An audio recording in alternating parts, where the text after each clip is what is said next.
Chuck, welcome to the show. Lots for us to talk about today. I'm pumped. I appreciate you inviting me. Absolutely.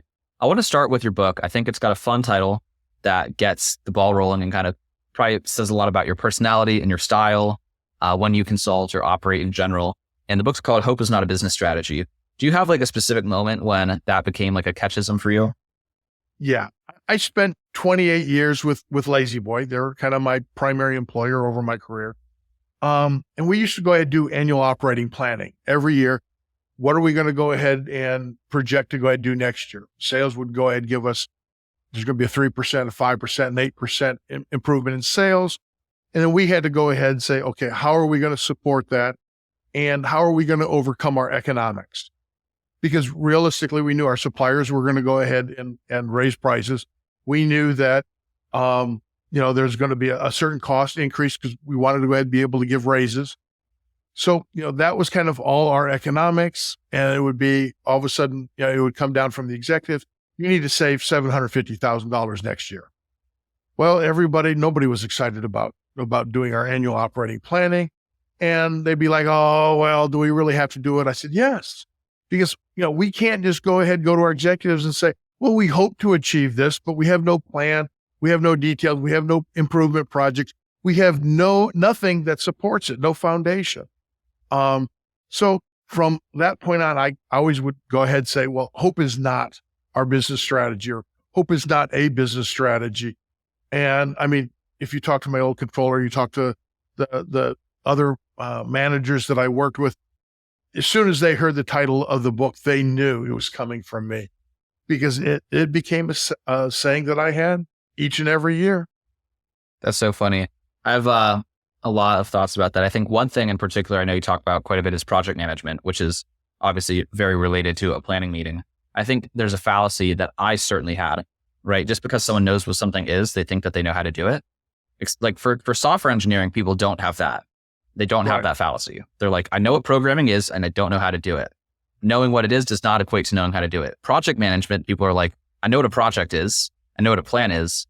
And then I've just basically been spending the past couple months realizing I'm like, actually, I don't possess the skill set. I don't possess the disciplines of doing this quite well. And that's why the hope in terms of intentions isn't translating into, right, the consistent daily actions that are most important. Because there's consistent daily effort, but the high return on investment, consistent daily effort that only comes from project management as a skill. We had a packaging engineer at one point in time, and and I can't remember who the audience was, might've been all the material managers when I was working materials or whatever. And he was giving a presentation, and part of his presentation was, okay, who knows how to go ahead and build a package, and who knows what a package should be? Well, almost everybody in the room audience raised their hand. Well, what should it go ahead and be? What should it contain? How should we go ahead and do this? Because again, with furniture, you're shipping so much air. Everybody always wanted a custom-made single package, very small, very tight to the unit. But on the other hand, you didn't want 412 SKUs. You wanted one box to go ahead and put everything in, but you didn't want to ship extra air. But as he went through his questions and asked the audience, well, who's really good at this? Who's really good at that? Who knows what the package should go ahead and look like? Everybody's raising their hand constantly. He said, okay, how many of you are engineers? And virtually nobody raises their hand. He said, so what's your expertise in packaging engineering? And everybody kind of looks at one another. And this was before the days of Amazon.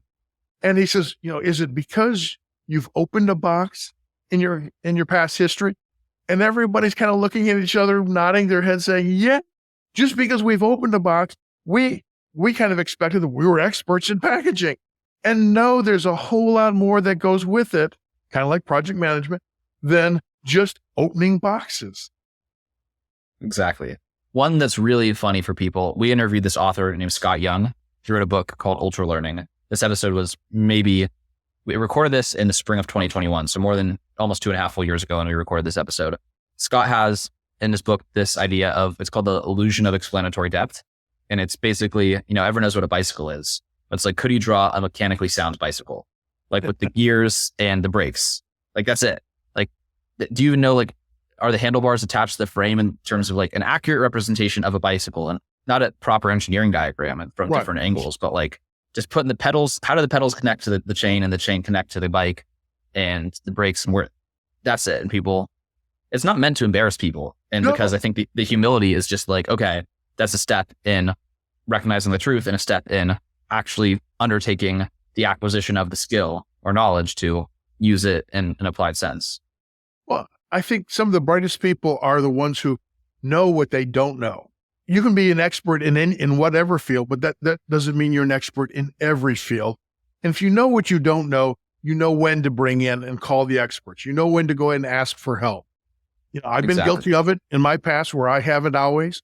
And that kind of one of the pieces of wisdom I've learned over the years is knowing when to go ahead and ask for the help, knowing when you're in a little bit over your head, knowing when there's a whole lot more out there that you don't understand and somebody else or a group of somebody else's, do.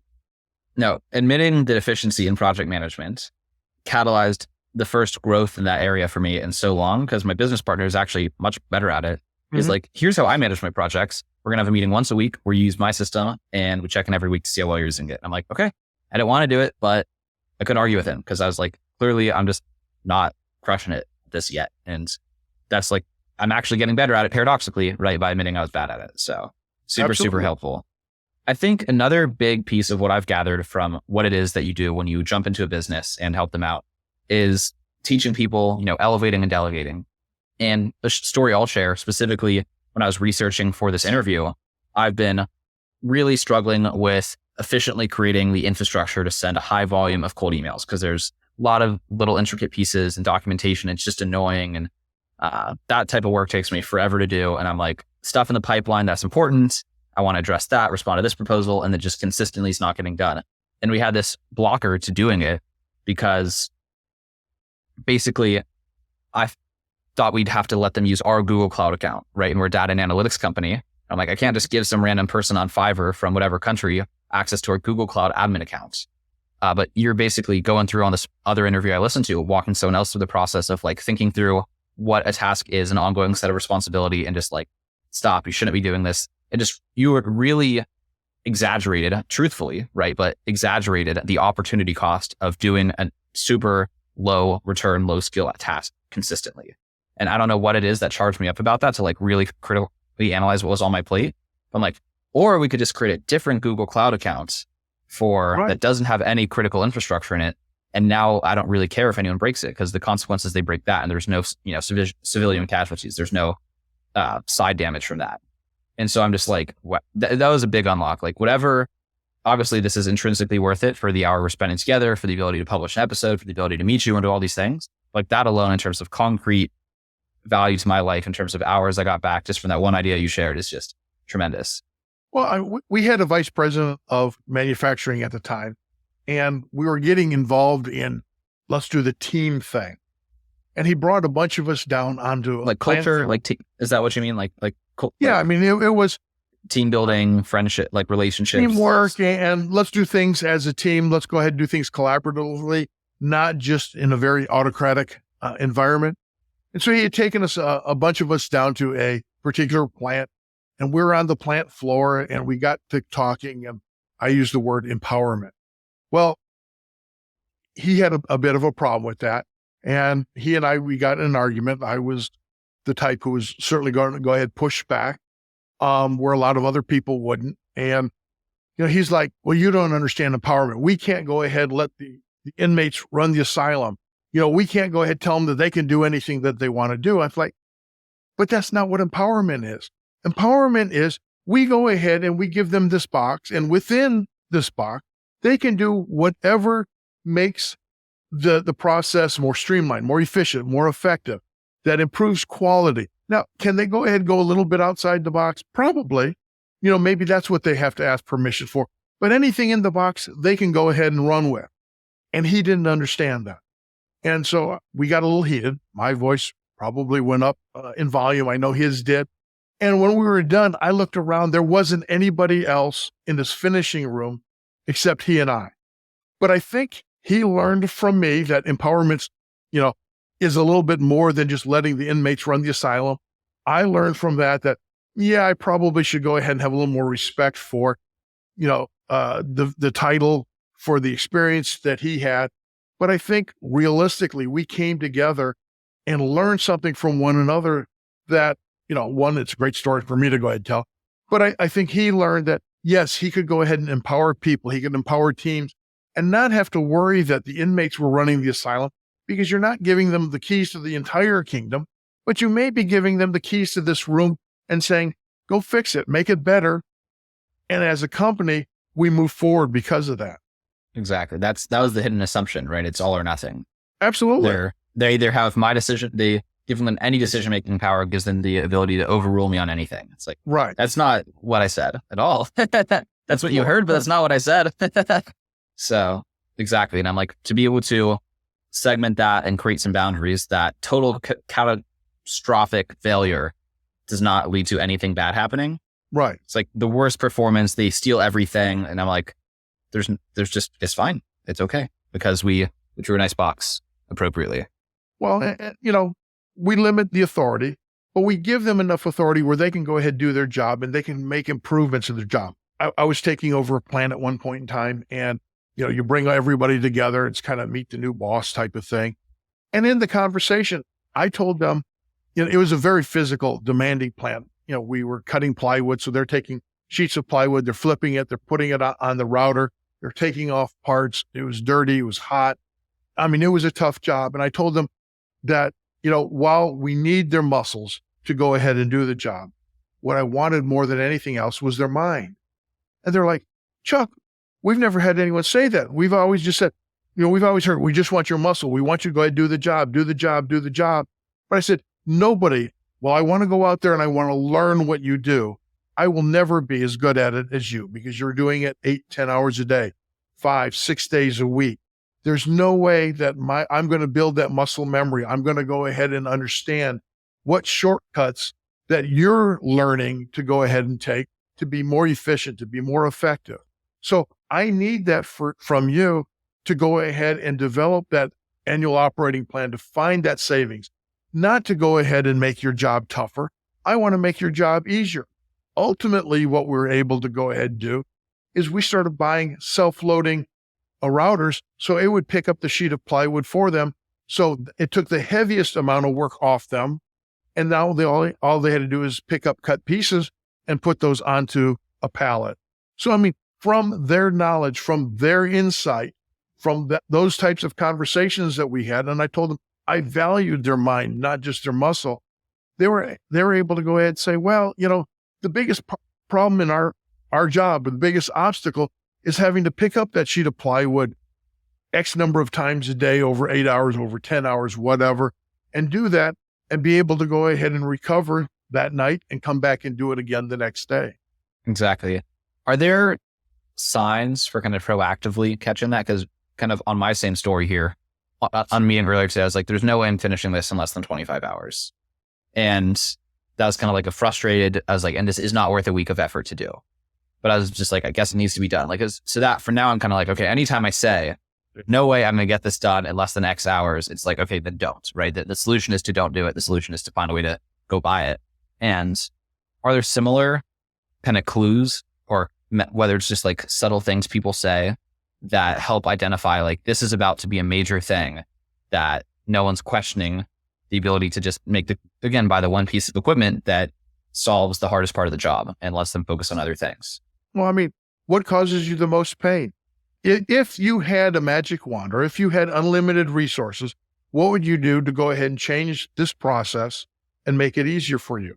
And ultimately, talking to the people who have to go ahead and do the process, and they're doing it repetitively, whether it's once a week, or once an hour, or once every 30 minutes, they're the ones who are going to come up with it. The problem is, it's like handing somebody a blank sheet of paper. We as humans are horrible with a blank sheet of paper. I mean, while it's fun, and if you're creative, you can do a lot of things with it. Most people aren't great with a blank sheet of paper. So sometimes you have to go ahead and say, well, looking as an outsider, I would say, change this. Oh, no, you got it wrong. Exactly. People are great at criticizing and saying, well, let's tear apart the idea. So when I go ahead and offer ideas like that, it's not because it's the end all be all or it's the perfect idea. Sometimes it's just the seed to go ahead and start the conversation. And I have no problem being wrong. It's not an ego thing anymore. So, I can set that aside and go ahead and tell me where I'm wrong. And then go ahead and tell me where you're right. And let's go ahead and walk through that, because it's from that little seed we can go ahead and generate what's the improvement. Yeah. There's a lot of pragmatic psychological wisdom in these kind of intervention techniques, I feel like. Mm-hmm. Did you have because you're basically saying people don't like blank paper or the, scenarios that resemble blank sheets of paper. So I overcome that, psychological truth by arbitrarily interjecting an idea, even though I know it's not necessarily good, because it solves that problem, Right. It gets momentum going. And that's pragmatically what matters. And same kind of thing with parameters. It's like people want the illusion of authority, and it actually doesn't matter how much to some extent it does. But what's more important is the illusion of authority and the sensation and the feeling more than the actual breadth of authority. Was all of this just kind of, school of hard knocks, just long career of just doing it and just not being effective at something and being like, you know what, I'm tired of not being effective at this particular thing? Or did you have like you go through like an MBA or something that kind of just like this, like maybe a specific mentor? What was your kind of acquisition for all these tools in the toolkit? It was more the realization, because I got a master's degree, got a bachelor's degree, I got an associate's degree, but it wasn't those items that were taught in college. It was just starting to understand people. And I think that's a big, big aspect of leadership, is understanding and having a love for people. And again, I'm not an extrovert. I am not the person, if you throw me in with a bunch of people I don't know, I'm probably the guy sitting in the corner because I can't make small talk. But if we can get to a subject that I can relate to, I'll talk your ears off. So, it was just over the years of being in projects, being on teams, working with others, looking at a couple of great HR managers that I'd had over my career and seeing what they do and how they go ahead and function. And you start to kind of see and step back and say, well, what are people like? And, again, as a production manager, I learned my job really wasn't doing a whole lot of the production. It was understanding the process, but more than anything, probably 70%, 80% of my job was understanding the people, having the conversations, walking the floor, and walking the floor with a purpose to go out and talk to people. Hey, how's your job going? And really caring about it. It wasn't, hey, how's your job going? Okay, I checked that box off. I'm going to move on to the next person. It was, really understanding and wanting to know how their job is going, what we can go ahead and do to make an improvement. Why? Because while I'm in charge of the efficiency and those types of performance metrics that they may or may not care about, by caring about the people and understanding what's preventing them from being more efficient, all of a sudden their goals, my goals align, and we can go ahead and have a win-win. They can go ahead and possibly make more money because they're more efficient. They're getting things done faster. They can get home and not be so wiped out, where they can still go see their kids' basketball game, football game, volleyball game, whatever. They're not feeling like they're so stressed they have to go home and kick the dog, heaven forbid. We wanted them to go home to be able to relax, be able to recover, but still have enough energy in them where they enjoyed their family life. So once you start kind of taking that perspective and you start caring about people, it starts to kind of fall in place. It wasn't a class that was taught that I went to, wasn't a training session, but it was just really paying attention to people and getting to the point where you kind of love to hear their stories. I love that. Who are you working with now? Are you still in big manufacturing facilities, walking around, saving people from picking up heavy stuff 100 times a day by buying them a piece of equipment? Or are you kind of more SMBs and mom and pop, digital? Are you like in person for most of your business? Like, what's your clientele kind of roster look like in terms of categories? Still for the most part, they're manufacturing companies. I've got a new client that I've kind of done the preliminary walkthrough. I'd love to get far more into the small business category, even smaller. This is I don't know, multi-million-dollar firm, but I think it's a small business. I think it's a small business person who wearing so many hats. They're so busy working in their business that they don't have a chance to step back and work on their business. And I think those are the people who could probably use the help, whether it's through a workshop, through some mentoring, but again, I think consultants, especially if you've ever seen kind of worked at a major company, you see the big consultants come in, they bring their teams, 5, 10, 30 guys, whatever coming in, and they go ahead and live and work 40 hours a week or more at your facility. And I don't think that's what consulting has to go ahead and be. I mean, I'm not saying that that's a bad thing. I mean, in certain instances, that's perfect. But the small business person, I think a lot of times they just need, or the entrepreneur, the solopreneur, they need a chance to be able to step back and have a conversation with somebody who has some understanding of their business, or some aspect of their business, and have that coach, have that person, hey, I just need to bounce some ideas off.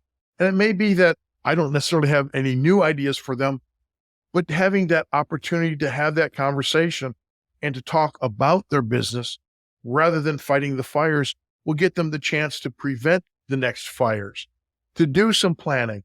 Because again, it's a lot of the smaller businesses don't have that or they don't think they have that opportunity because they're busy putting in that 40, 60, 80-hour week.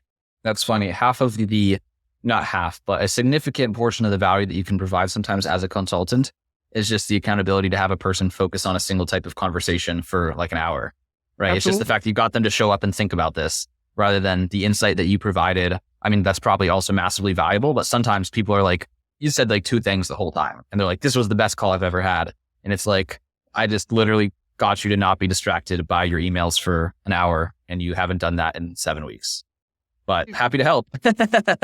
No, absolutely. And my publishing, I mean, when I wrote my book, it was really written from a customer's point of view, mine and my wife. It was written using contractors and people that we had used because I didn't want to take it from that corporate America type stance, because there's a lot of small business people out there who say, well, corporate America, they have a department or they have a staff they can go ahead and throw at a problem. And they're not necessarily wrong with that. And, that small business person, that entrepreneur, that solopreneur says, I don't have that. You don't necessarily need that. But so I try to take examples from what we had seen as a customer and how I would go ahead and change it if I was consulting with the company. I mean, we worked with an architectural firm. Oh, okay. That's a great little firm. I know nothing about architecture, but it was a small firm, and their project management style or methodology was whatever customer happens to be calling, we will then tell the staff, drop what you're doing, jump onto this person's plans that we're working on until the next person calls. Well, inefficient. I mean, they're making a nice profit. They're doing a good job. But can you imagine the inefficiency for those CAD people, those architects that are working underneath the owner saying, okay, well, I've got to stop Sue's project that I was working on. That's going to take me 10, 15, 20 minutes, make the notes, whatever, so I can open it up later. I've got to go ahead and rearrange what I'm thinking, start and open up Chuck's project, take a look at that. Where was I? Kind of read those notes, might take another 5, 10, 20 minutes to get back up to speed on that, to work on it. So theoretically, that business owner lost 40 minutes of that architect's time, and architects aren't lowly paid people.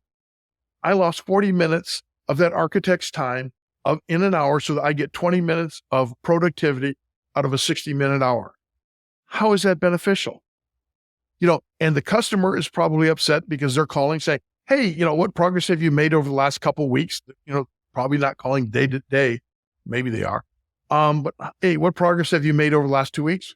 Well, somebody's got to say, well, not as much as we'd like, but here, give us another couple of days and I'll get you something by the end of the day, or I'll get you something by the end of the week. So, I mean, how inefficient was that project management methodology? And that was kind of one of the stories I talk about in the book. Now, how many other businesses out there work in a similar way? I don't have any quantitative numbers, but I suspect how many businesses use Slack and have their customers. It's far more businesses than you can imagine. Yeah, it's being inbox driven or input driven. Absolutely. Versus priority driven. It's a tough one because it's trading off the responsiveness and the project planning, and it comes down to not having a system for what to do when you handle a call. But on the other hand, look at a plumber. Ever call a plumber at 2:00 in the morning? because that's when your bathroom backs up, or that's when your water heater goes out. Never happens between 9 and 5. But I mean, they have a process. You're going to go ahead and call an emergency number, because if you call the office, nobody will be there. But you're going to call an emergency number. They're going to evaluate whether it's truly an emergency or not.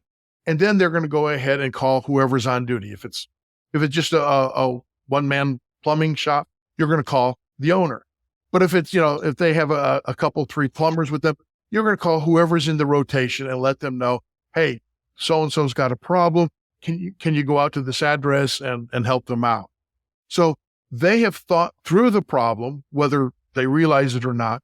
They've created a emergency process to go ahead and handle that type of thing. And I think they're absolutely brilliant for having done that. Yeah, I don't think we have thought through on our side responsiveness expectations at all.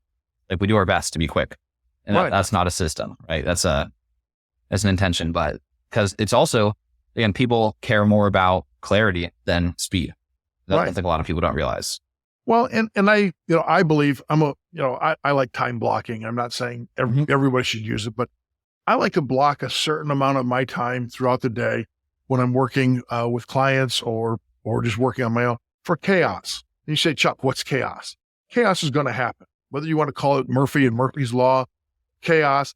Well, how can you time block that? How do you know it's going to happen between 1 and 2? Well, I usually like to block it earlier rather than later, because if it happens, great. Then if it happens later, I might be able to push some other things up into that time. So you can kind of play with where you put it in your schedule. But okay, well, if I don't, I get that hour back and I can go ahead and get something done, quiet time or whatever. If it does happen, let's say it happens at 8 o'clock in the morning and I've time blocked that for 2 to 3, I can go ahead and say, well, whatever I had at 8 or 9 o'clock in the morning, I can push into that 2 to 3 slot and I can deal with the chaos now. So, I mean, to me, if you know it's going to happen, why not plan for it and actively manage that plan? And that can also help you become far more responsive in the cases where you have to be responsive.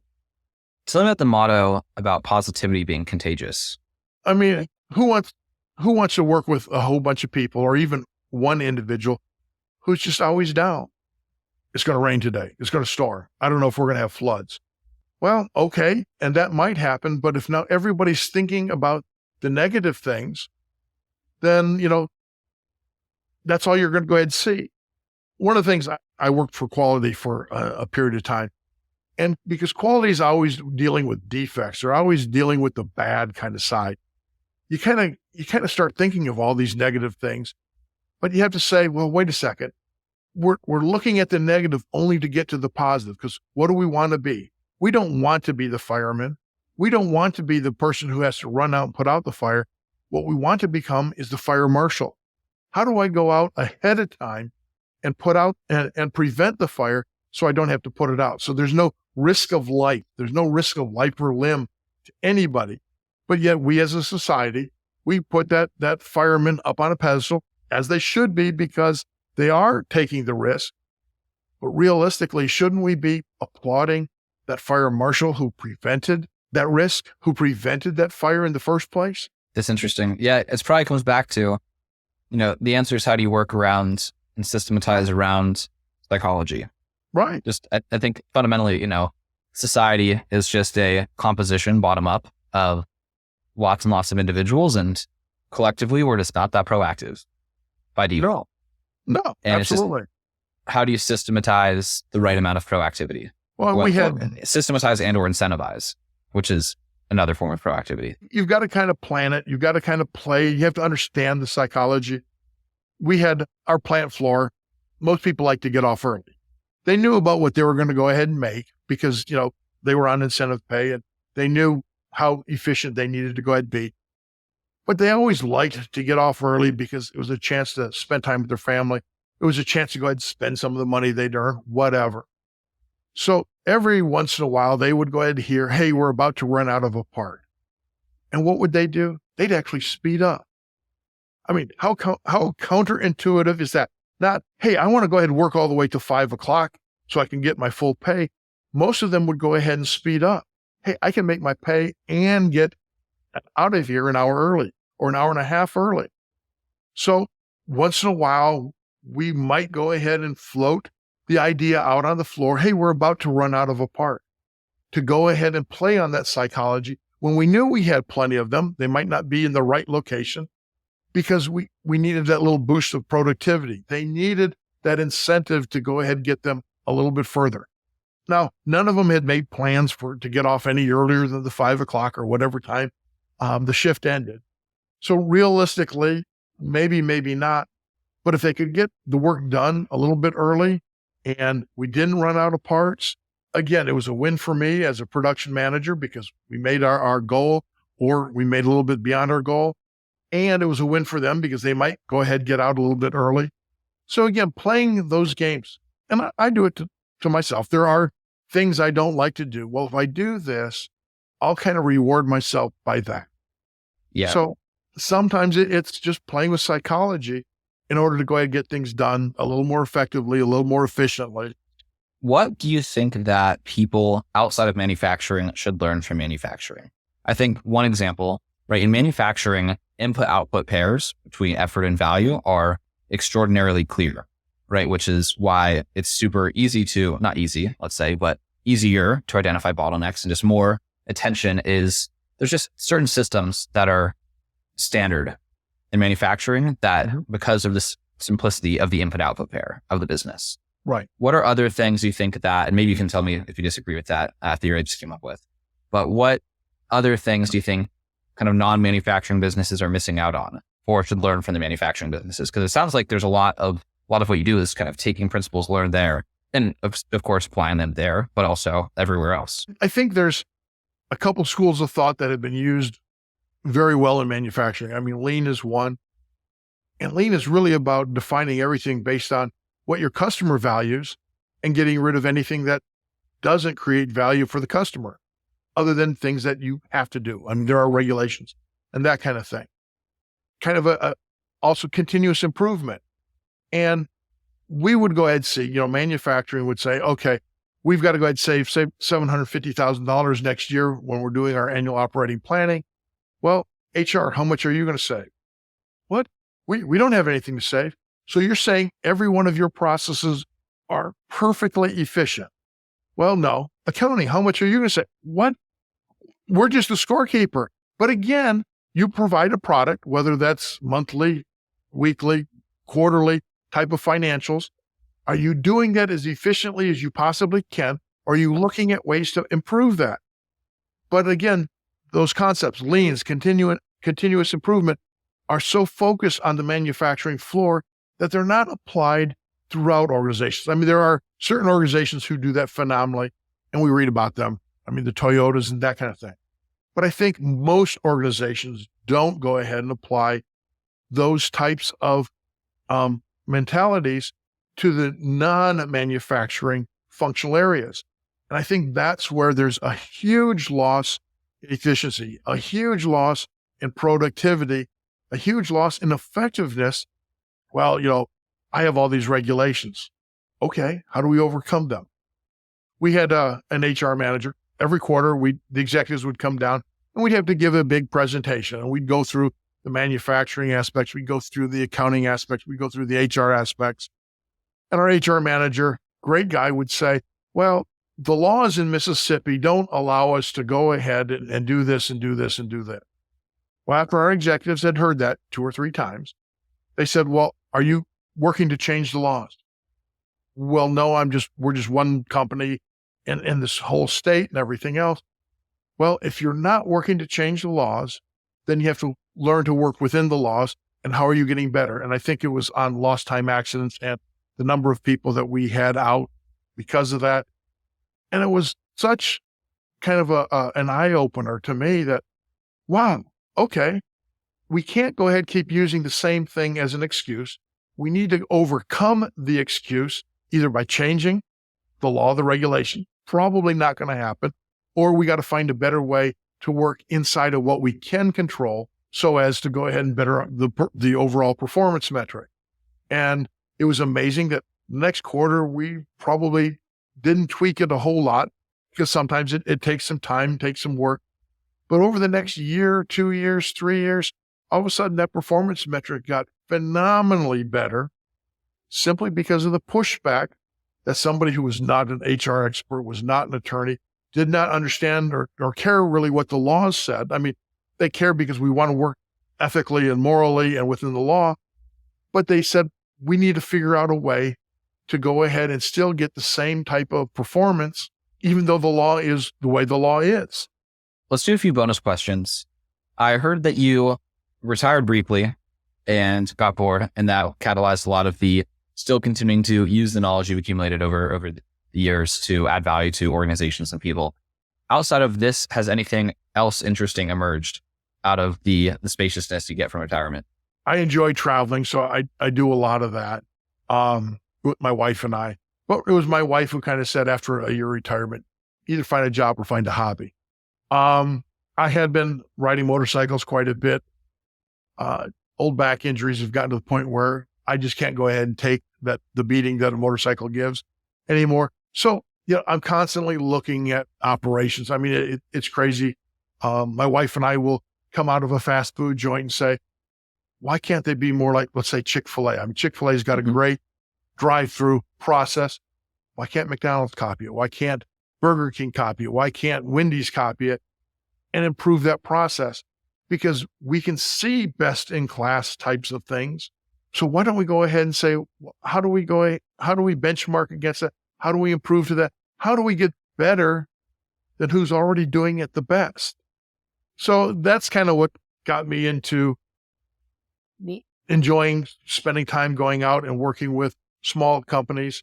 I've got some training programs coming up here with the Port Arthur area SBDC. They've asked me to come out and do some training with some small businesses. I've joined in some chambers of commerce. I like to have conversations with people there just because, again, I have such a passion for operations. A lot of people say, well, operations, that's a manufacturing thing. No, it's not. Anytime you have a repeatable process, whether that's onboarding is a repeatable process, that's an HR process. Everybody would say that's HR. So, I mean, operations can be applied to HR. Accounting, an accounting firm that does taxes every year. I mean, very repeatable. Yes, the regulations change a little bit, but are they doing that as quickly, as easily, as efficiently as they possibly can? Because again, they've got a short time to make the bulk of their money. Are they making use of that? Because once those minutes are gone, once tax day comes, basically their time to go ahead and achieve the greatest amount of income disappears until next year. So, I think I see operations literally everywhere. And I don't know that everybody else sees that. And yes, some people may get a little bit tired of hearing, well, we take this out of manufacturing and we put it into these other areas. But it's only because manufacturing thinks that way. They look at it that way.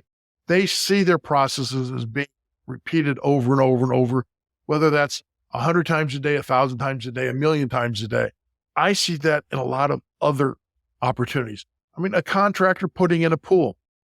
My guess is they want to go ahead and put in 30 pools, 50 pools a year, whatever.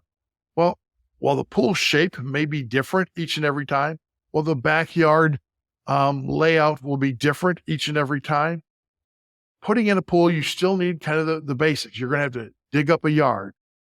You're going to have to go ahead and, whether you're using concrete or you're using a fiberglass form, you're going to have to put something in there. You're going to have to do some plumbing. You're going to have to lay some electrical. You're going to have to put some decking around.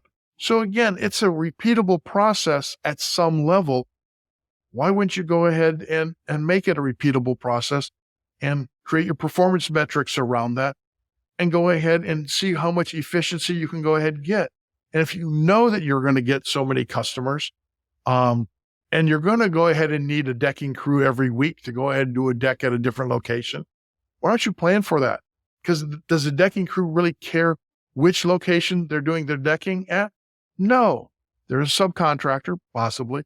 They just want to know that they're going to have work to go ahead and give their people, and it's going to be work that's going to take a day, go ahead, fill up the day or most of the day or whatever else.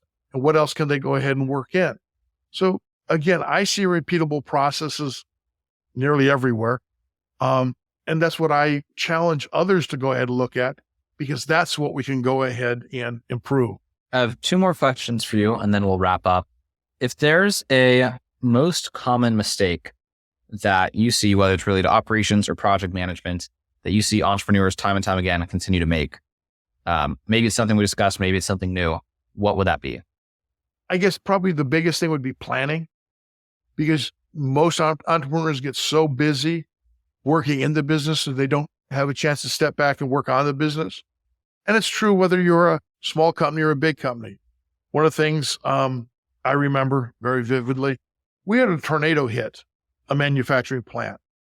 It was a plant that produced those wooden parts for all the other plants.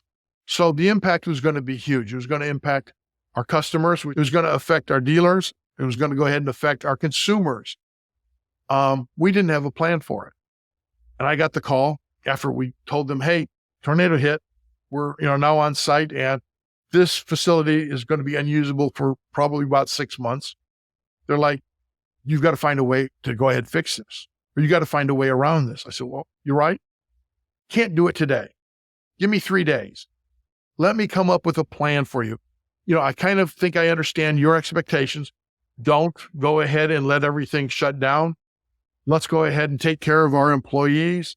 Let's go ahead and take care of our suppliers, because they're going to be wanting to continue to honor the contracts. Let me assemble a team to get the right people together. Give me 3 days. We'll come back with a plan that will go ahead and satisfy everything. Well, okay, it wasn't everything because our costs went up because of it for a short period of time.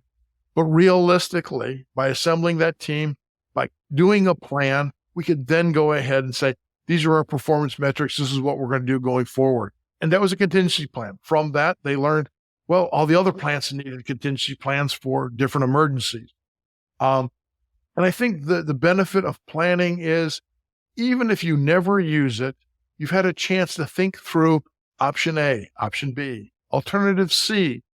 And in your decision-making in something in the future, you're going to say, well, I could take bits and pieces of what I'd kind of planned for alternative C and apply that to this situation, because there's some similarities, and you've already made decisions. You've already done some planning. You've already started to look at what are the pros and the cons. What's the cost benefit? Maybe not perfectly, but because you've had a chance to work on the business, you're going to be a whole lot more successful. Definitely. I'm a sample size of one, but I'll endorse that as a great answer, as a common mistake. I think that, it's a very cliche thing in kind of entrepreneurial circles and business book circles, the idea of sharpening the axe or chopping the tree. And I feel like lately I've just been, planning is very much so sharpening the axe, right? It's saying I'm going to take 3 days to plan my response to this, rather than you going in there as one person with one pair of hands trying to clean up the rubble of the business, right? Right. And because you could just that could be your reaction, could just be like, well, I'm here, I got a set of hands, let me just start clearing the rubble. But then 3 days later, you're like, you've realized you've moved, like, because the building's a huge thing and you're but one person, versus actually spending the time thinking really high level and strategically. So all of this has been very applicable to me, and I'm sure several others listening to this who find themselves really in any category, because again, like you said, thinking across all the functions of your business, right? So even if you're super systematic, let's say about lead generation, I think a lot of people realize that you need to be systematic about that if you want a predictable pipeline, but they're not systematic, like you said, about onboarding, about accounting, about really virtually any function. So even if you've been a great planner at, let's say, like the most fundamental input output pair for the health of your business, leads and appointments and deals, let's say, for a service business, maybe you have not thought that way about anything else. So really appreciate your time, Chuck. My last question is just, who should be reaching out to you if they enjoyed what they heard today? Love to go ahead and have a conversation with just about anyone. But if you're having problems and you're seeing your performance isn't where you want it to be, if you're seeing turnover in your business, if you're seeing that you don't have enough time at the end of the day to go ahead and even breathe, those are big indicators that say, meet with a consultant, have the conversation. While I certainly want everybody to come call me, I understand there's a lot of other consultants out there, but I think it's really good to have a coach, have somebody you can bounce some things out. It doesn't need to go ahead and be $1 million type of coach. It doesn't need to be a huge organization, but find somebody you trust and bounce those ideas, somebody who has a little bit of experience. I think there's a lot of retired, semi-retired people out there who would love to go ahead and have the conversation. And I'm certainly one of those. Amazing. Well, this has been great. There's tons of applicable ideas and call outs and things that I need to take some time thinking about, and just including the thing I mentioned right before we'd started, which was figuring out how to get that thing off my plate so it takes like an hour instead of 25 hours. So tons of value here. Thank you so much, Chuck. Really glad that we were connected through this process. And thank you again. Thank you.